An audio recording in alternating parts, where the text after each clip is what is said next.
Molendinarius here from latinum.org.uk, Latin language audio course provider. And today, what I'm going to be doing is reading to you. Sorry about this. It should really be attached to my buttonhole, but it's not. Reading to you from John Stirling, the RERUM Romanarum EPITOME of Florus. So this is the text we're looking at here. You can find it on books.google.com. If you search for John Stirling and you type in this title, RERUM Romanarum EPITOME, you might also find it on archive.org. Sometimes these texts are hard to find, even though they're there on Google Books. They don't always appear in the search, and you have to put in the entire title. So I'm going to be reading the paraphrase.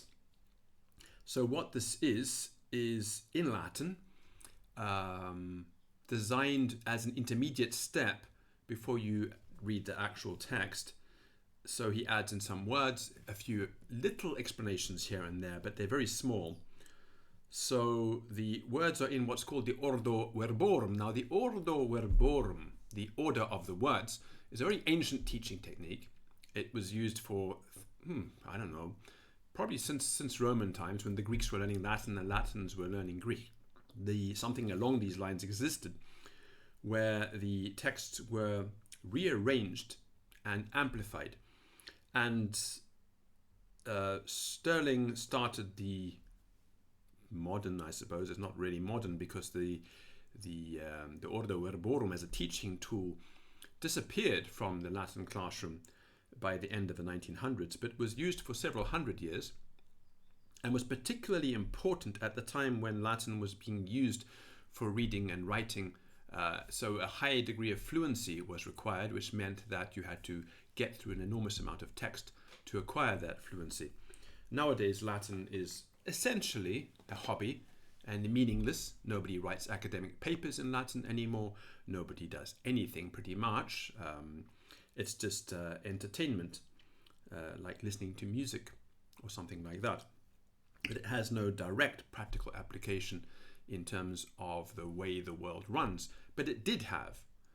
You went to university in the 1700s, the 1600s, the 1500s, the 1400s. Your lectures were all in Latin. If you were studying medicine or chemistry, as it was in the early days, theology, anything you were studying, law, it was all in Latin. So you had to have a practical ability in this language. Most people could speak it badly, but they could communicate with each other. There are some texts that talk about the type of Latin that most people used when they were speaking to each other, and it wasn't extremely high level, but it worked. And then, of course, when people wrote stuff down, they spent more time polishing it and so on. So let's get on with this. I'm inviting you to subscribe to the channel, and also if you want to be present when I do Twitch live, this is live, it's not pre-recorded, so we are going as we go with all of the warts and all that accompany a live broadcast. And I also invite you to visit the latinum.org.uk, and there, if you haven't been there before, look at the resources section. You might find that useful. I've got some free Latin material that I produced on YouTube with links and so on and so forth for beginners. This is not really for beginners. This is for higher level students, but beginners would benefit from it. Just like when I was learning French, I would put on French radio and listen to French a lot, even though I didn't understand it. And now that I'm learning Greek here in Greece, I'm doing the same thing with Greek, although I dislike listening to the radio intensely. I found some reasonable audiobooks on LibriVox, and I listen to those in Greek from time to time, even though my Greek is not good enough to actually understand everything in the audiobook. My brain is still doing its job of assembling grammatical patterns and so on and so forth, which does help me. I've noticed the improvement. So even if your Latin's not up to scratch and you can't really understand what I'm saying, it will still benefit you to listen to it. I have a Patreon page, and I rely on that for my income. So if you want to support me, please do visit Patreon. It's the only way I make money. I don't have any other income apart from that. And apart from the garden I have here, I have a big garden. I grow most of my own food. I have goats. I have chickens. At the moment, I have some eggs in the incubator hatching because the last lot of chickens were killed by a weasel. I am breeding cuyas, which is popular in South America as food. I'm not sure if I'm going to eat them or not, but I'm breeding them at the moment. And I have a cat which just had kittens, and I have goats at the moment. 1, 2, 3, 4, 5, 6 goats at the moment. So let's get on with this. Luci anai flori, rerum Romanarum libri quatuor, liber primus, praemium, ordo verborum. Romanus populus gessit tantum operum pace belloque a rege Romulo in Caesarem Augustum per septingentos annos ut si quis conserat magnitudinem imperii cum annis putet eam esse ultra aetatem ita late cer cum tulit arma per orbem terrarum ut qui legunt eius res discant fata non unius populi sed humani generis.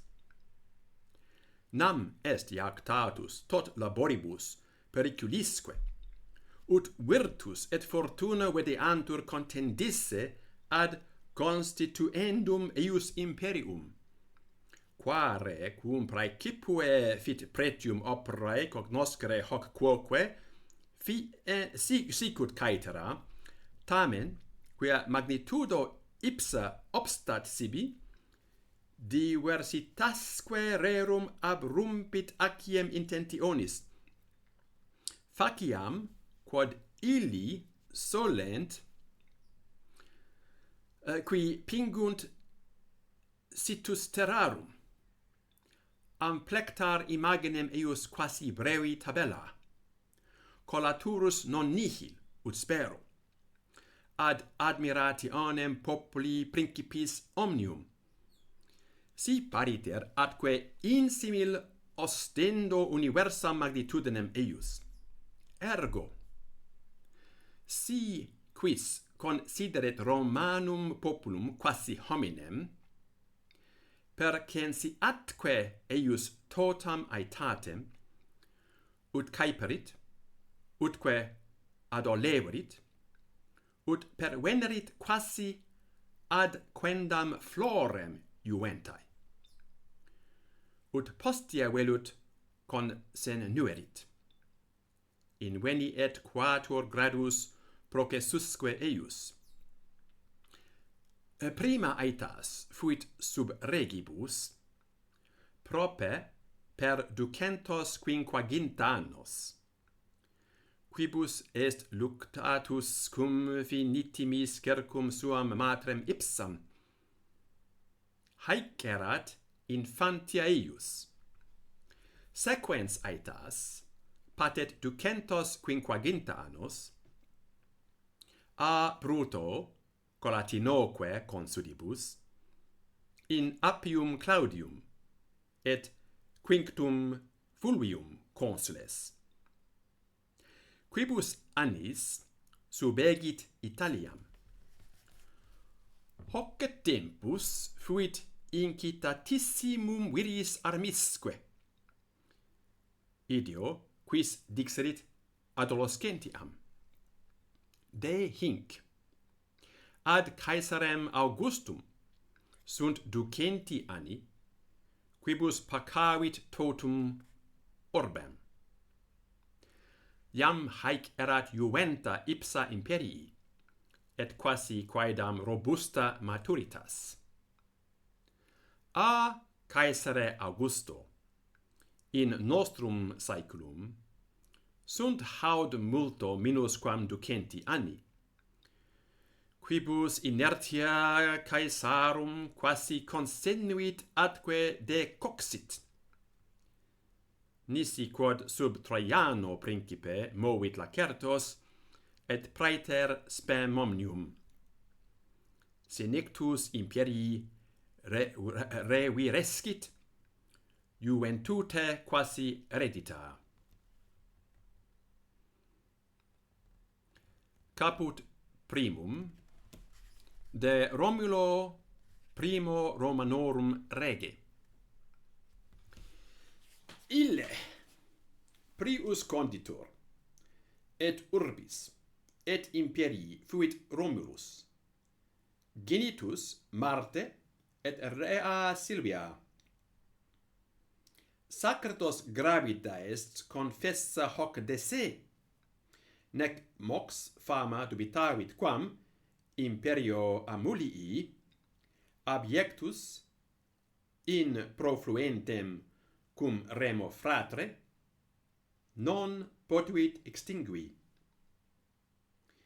Siquidem et Tiberinus repressit amnem, et lupa Catulis relictis, secuta vagitum ad movit uber infantibus, gesitque se matrem.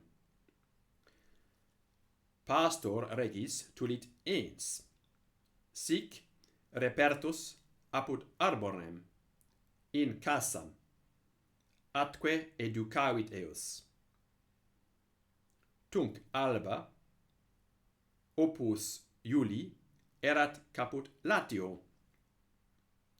Nam contempserat Lavinium opus patris Aeneae. Amulius, iam bis septima soboles ab his regnabat, fratre numitore pulso, ex cuius filia fuit Romulus. Igitur statim, prima face juventae, deturbat patrum Amulium ab arce, et reponit avum. Ipse, amator fluminis et montium, apud quos erat educatus, agitabat moenia novae urbis. Erant Gemini, placuit adhibere Deos, uter auspicaretur et reggeret. Remus occupat montem Aventinum, hic Romulus occupat Palatinum. Ille Remus prior videt sex vultures. Postea hic Romulus sed videt duodecim. Sic Victor Augurio excitat urbem plenus spei, eam fore Bellatricem. Ita aves, assuetae sanguine et praeda, pollicebantur illi.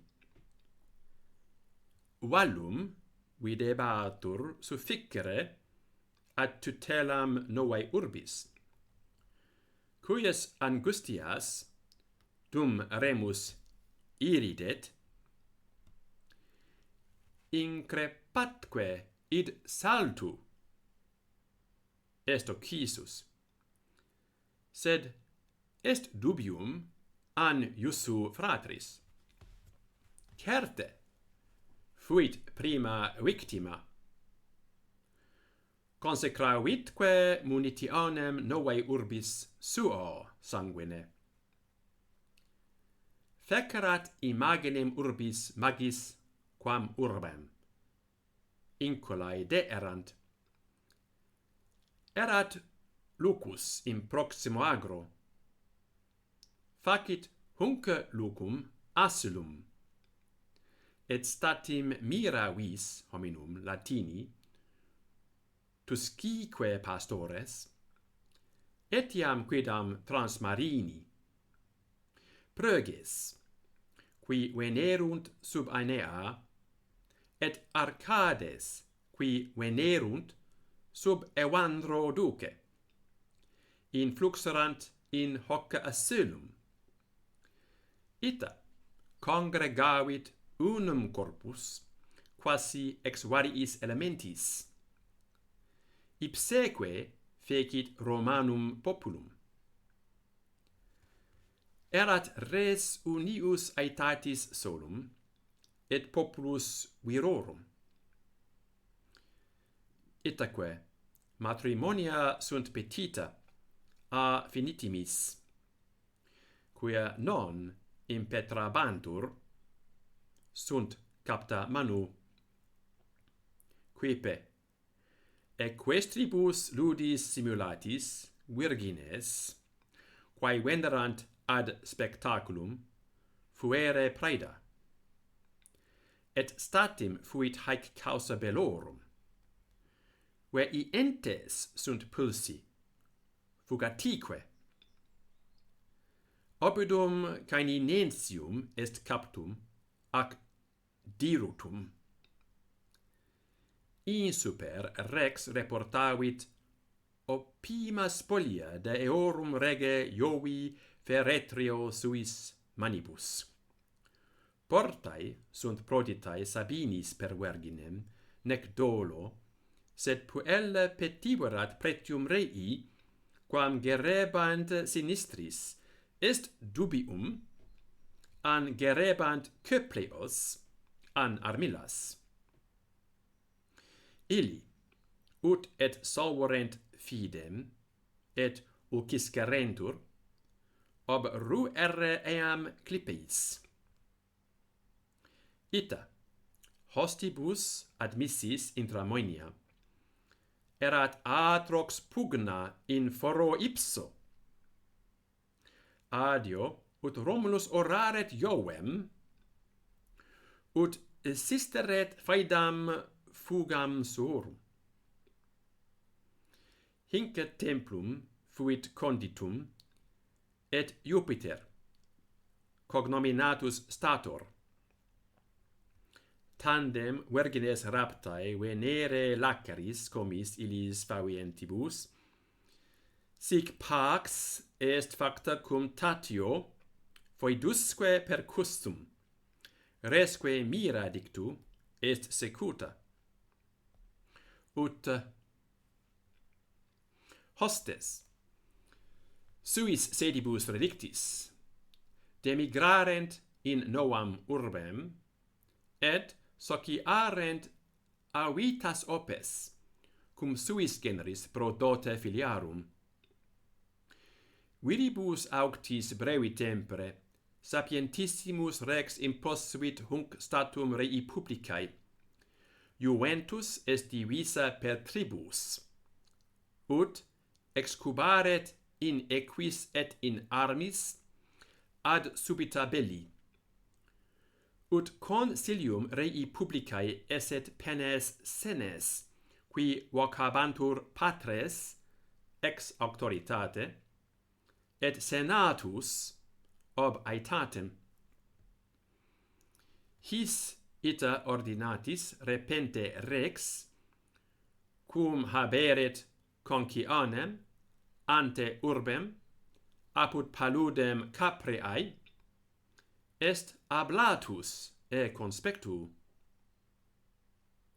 Aliqui putant, eum fuisse discerptum a senatu, ob asperius ingenium. Sed tempestas oborta, defectioque solis, praebuere speciem consecrationis, cui mox Julius Proculus fecit fidem, affirmans Romulum fuisse visum a se Augustiore forma quam fuisse ante praeteria eam mandare, ut acciperent se pro numine, esse placetum diis eum vocari Quirinum in caelo. Ita Roma potiretur gentium. So that's the end of chapter 1, and now I'm moving on to chapter 2, de Numa Pompilio. Numa Pompilius succedit Romulo, quem, agentem tempus Sabinis curibus, ultro petiere, ob inclutam religionem viri. Ille docit sacra et ceremonias onemque cultum immortalium deorum. Ille instituit pontifices, augures, salios, caeteraque sacerdotia Romani populi. Descripsit annum quoque in 12 menses, fastos, nefastosque dies. Illetiam instituit ancilia, atque palladium, quaedam secreta pignora imperii, geminumque Janum, fidem pacis ac belli, imprimis dedit socum virginibus vestae collendum, ut ad simulacrum caelestium siderum, eius flamma vigilaret custos imperii. Omnia haec sunt facta quasi monitu Deae egeriae, quo barbari magis acciperent. Denique eo redegit ferocem populum, ut gubernaret imperium religione, atque justitia, quod occupaverat vi et injuria. De Tullo hostilio. Caput tertium. Tullus hostilius excipit numam Pompilium, qui regnum erat ultro datum in honorem virtutis. Hic conditit omnem militarem disciplinam artemque bellandi. Itaque juventute exercita in mirum modum, est ausus provocare Albanos, populum gravem et diu principem. Sed quum utrique pari robore, comminuerentur frequentibus praelis, bello misto in compendium, fata utriusque populi sunt permissa Horatiis, curiatiisque, tergeminis fratribus hinc atque inde. Contentio erat anceps et pulcra, mirabilisque exitu ipso, quipe tribus vulneratis illinc et duobus occisis hinc Horatius, qui supererat dolo addito ad virtutem, simulat fugam ut distraheret hostem ad ortusque singulos pro ut poterant sequi exuperat eos, sic victoria est parta manu unius, decus rarum alias, quam mox ille foedavit paricitio, viderat suam sororem flentem spolia sponsi quidem, sed hostis circasse, et ultus hunctam immaturum amorem virginis ferro. Leges citavere nefas, sed virtus abstulit paricidam, paricidam, et facinus fuit intra gloriam. Nec fuit Albanus diu in fide, nam fidenate bello Albani missi in auxilium ex foedere, medii inter duos exercitus expectavere fortunam, sed calidus rex, ubi videt socius inclinare ad hostem, tollit animos suorum, quasi ipse manda visset, inde spes est injecta nostris et metus hostibus. Sic fraus proditorum fuit irrita, atque hoste victo, distrahit metium fufetium, ruptorum foederis, pernicibus equis, religatum inter duos curus. Diruitque albam ipsam, quam vis parentem Romae tamen aemulam, cum prius transtulisset omnes opes urbis, populumque ipsum Romam, ut consanguinea civitas non videretur perivisse prorsus, sed rursus redivisse in suum corpus. De anco Marcio, de inde ancus Marcius, nepos Pompilii par ingenio succedit. Igitur hic et est amplexus moenia muro, et commissit Tiberinum interfluentem urbi ponte. Posuitque coloniam ostiam in ipso confinio maris fluminisque, videlicet iam tum praesagiens animo esse futurum, ut opes et comeatus totius mundi reciperentur veluti illo maritimo hospitio urbis. Caput quintum de Tarquinio Prisco.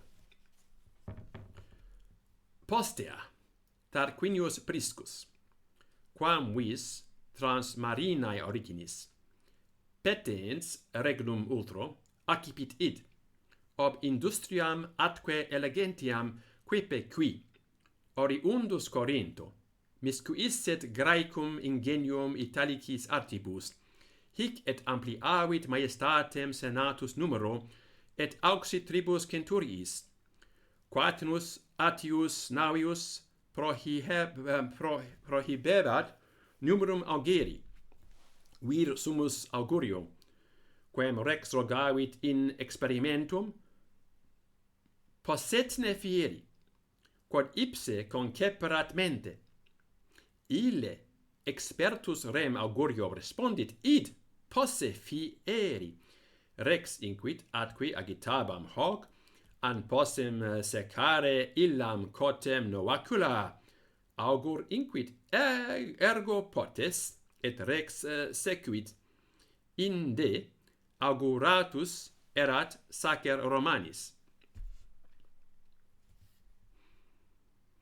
Neque erat Tarquinius promptior pace quam bello, namque sub egit duodecim populus Tusciae frequentibus armis. Inde fasces venerunt, trabeae, curules, annuli, palerae, paludamenta et praetexta. Inde est quod triumpatur aureo curru quatur equis. Inde pictae togae, palmataeque tunicae, denique omnia decora et insignia, quibus dignitas imperii eminit. So we'll stop there. The next episode we'll continue on with the Serio Tullio, and I'll be reading from that hopefully tomorrow at more or less the same time. I'm going to try to do this every day, if I can, at around about 12 o'clock in the afternoon, my time. Bye.